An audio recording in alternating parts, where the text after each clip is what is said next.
Айнала алмадым ғасырға, байлана алмадым уақытқа, 27 жасымда деп кеңінен ойлайтын ақынмен таныстырамын қазір сіздерді. Саян Есжан. Қайырлы таң, қалыңыз қалай? Жақсы, өзіңіз? Отырыңыз, жайғасыңыз. Рахмет. Қандай өлеңмен келдіңіз? Мен бүгін Пушкин аллеясы деген өлеңмен келдім. Осы поэзияда мынадай парадокс бар сияқты, иә.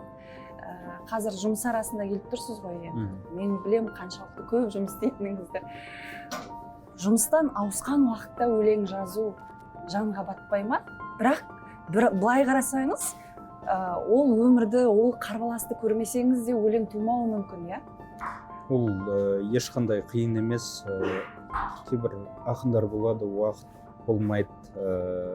Арнайы жағдай жасалу керек. Жағдай жасалу керек деп жатады. Мен мысалы түнгі 3-те келсем де, түнгі 4-те келсем де жұмыстан өлең жазатын уақыттарым көп болады. Мысалы Ахмет Байтұрсынұлы бабамыз, Міржақып Дулатұлы, олар мысалы қандай бір қилы тағдырды кешіп жүріп, кәдімгі саяси репрессияда жүріп, үлкен құнды дүниелер қалдырды.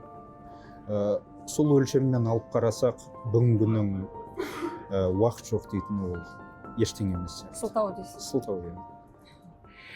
Ақын қылды, ақыры ақын қоғам депсіз. Бұл жерде ақын қоғам дегендегі ақынды басқа немен алмастыруға болады? Не айтқыңыз келді? 30 жылдың ішінде біздің буын, біздің ұрпақ қалыптасу кезеңін кешірді. Сол уақытта ақындар да бір қалыптасудан, реформациядан өткен сияқты. Мен айтқым келген негізі сол еді.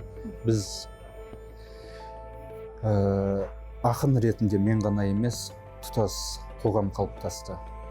Ақын қоғам болса, демек шабыты бар қоғам ғой. Ол жерде енді әртүрлі көңіл күйдегі деп отырмын ғой.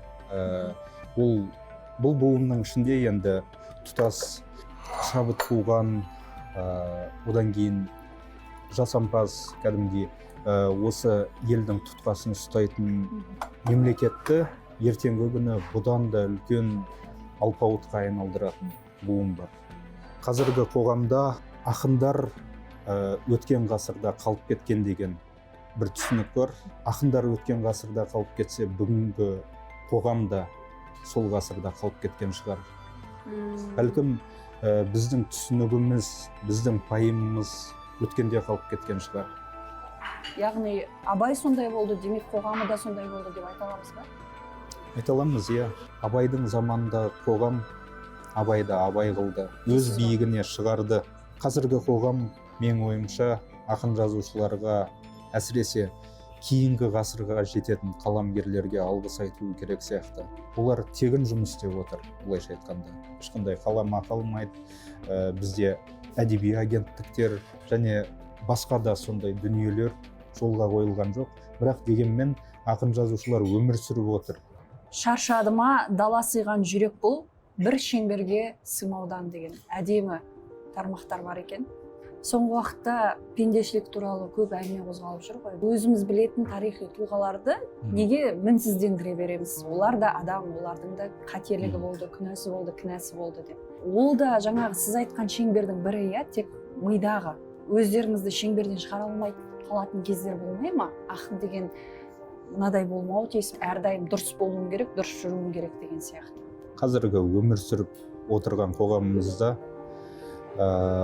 ақын жазушылардың образы бар, өткен ғасырға ұқсайтын.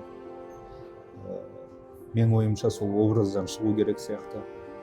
Бірінші кезекте кімге? Өлеңге келетін жастарға. Олар тура Есенин сияқты қиялдайды, Мұқағали сияқты мұңданады, Жұматай секілді жымияды, Жұмекен сияқты жұмбақ болғысы келеді.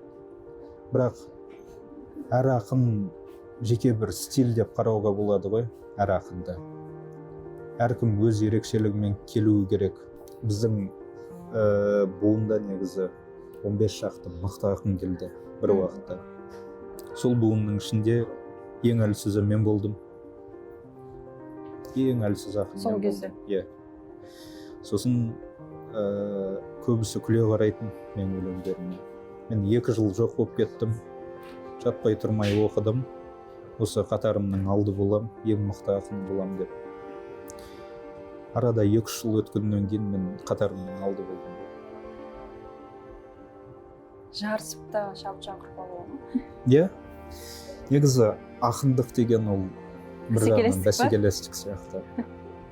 Бізде кез келген буын, бізге дейінгі буын, анау мықты ақын, анау шамалы деген нәрсе бұрыннан келіп жатыр. Ол бізден кейін де болады. Өлеңіңізді тыңдайық. Пушкин аллеясы деген өлең. Алқымымнан жел жұлқылап қағынған, қала түні, ол да мендей ауырған. Толқиды есіл күндерімдей тоқтаусыз толқындары ағысынан жаңылған.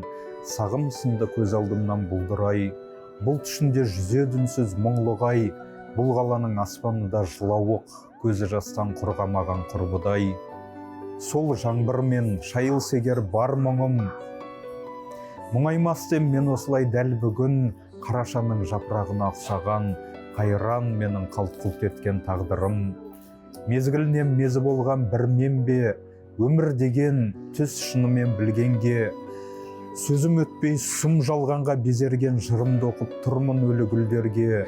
Бұл мекенде талай-талай сыр қалды, бұл мекенде талай-талай жыр қалды. Байырғы дос жалғыздықтан басқа бір айтшы уақыт, жанымда енді кім қалды? Өзімді іздеп келгем кеше ауылдан, мың адасқам, жоғалғам һәм табылғам. Бүгін түнге көмдім барлық мұңымды, қайырлы үміт боп келер деп таңымнан.